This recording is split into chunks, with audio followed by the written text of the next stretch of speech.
Good morning. সকাল সকাল ready হয়ে গেছি, ছেলের গেঞ্জি পরেছি, ছেলে এতে রাগ হচ্ছে। সকাল সকাল রেডি হয়ে গেছি, এখন যাব দোকানে। ঝুমা ডেলি ব্লগ চ্যানেল থেকে সবাইকে আন্তরিক ভালোবাসা, আশা করি তোমরা সবাই ভালো আছো, আমিও ভালো আছি। প্রতিদিনের মতন রেডি হয়ে গেছি। ঘড়ির দিকে মোবাইলটা দেবো না, কেন দেখলেই ভয় পাবেন, অনেক দেরি হয়ে গেছে। চলুন সাথে থাকুন, দেখাচ্ছি। আজকে সকালবেলা একটা ঘটনা হয়ে গেছে বন্ধুরা। একজন ফোন করেছে, ডাক্তারের ডেথ সার্টিফিকেট নেবে। যদি ডাক্তার ডেথ সার্টিফিকেট নেবে, পয়সাটাও তো তিনি সেরকম চাইবে, যে পেশেন্ট কোনোদিনও দেখেনি।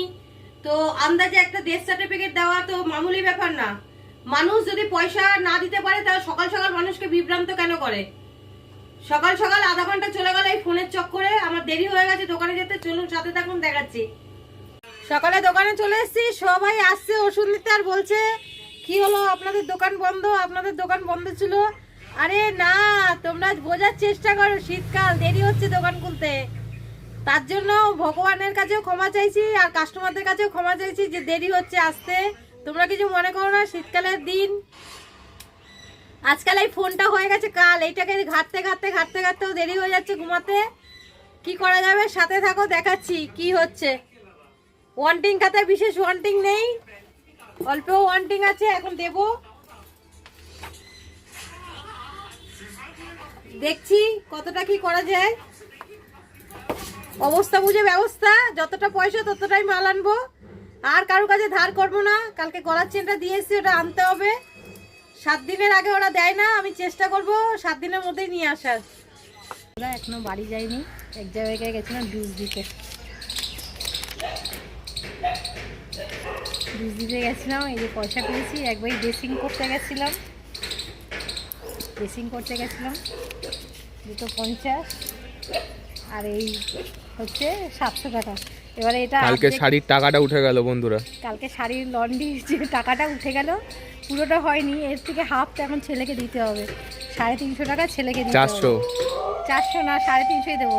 60-40 পার্টনার আছে, আমি হাফ 60-40। ঠিক আছে। তো শুভ দুপুরের শুভেচ্ছা, সাথে থাকুন, বাড়ি যাওয়া যাক। চলুন। বিকেলে দোকানে চলে এসেছি, ওষুধপত্র মেলানো হয়নি, এখন মেলাবো বসে। খানিকটা ডেলিভারি হয়ে গেছে, বেছে বেছে ডেলিভারি দিয়ে দিলাম। অর্ধেকটা ডেলিভারি থাকে, আর অর্ধেকটা অর্ডারের মাল থাকে। তো কিছুটা দোকানেরও থাকে। এই যেমন ধরুন একটা কলকেট বিক্রি হবে এখন। এই কলকেটে এসে ধরুন 5টা, এই কলকেটে ধরুন এসে 5টা তো আর বিক্রি হবে না, 4টে থেকে যাবে, একটা হয়তো বিক্রি হলো। এরমই কিছু জিনিস আছে, কিছু উঠবে কিছু যাবে। সাথে থাকুন, দেখাচ্ছি কি করা হচ্ছে। আর কি বলবো বন্ধুরা, ডেলি একই রুটিন, আপনারা পাশে থাকবেন, এটাই আমি অনুরোধ করব। আর কি বলবো বলুন বন্ধুরা।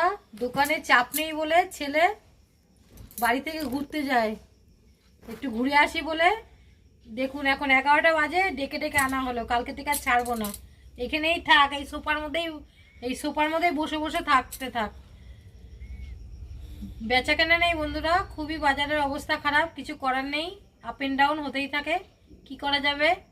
ভালোটা যখন আমরা আনন্দ উপভোগ করি, খারাপটাও আমাদের আনন্দ উপভোগ করেই নিতে হবে।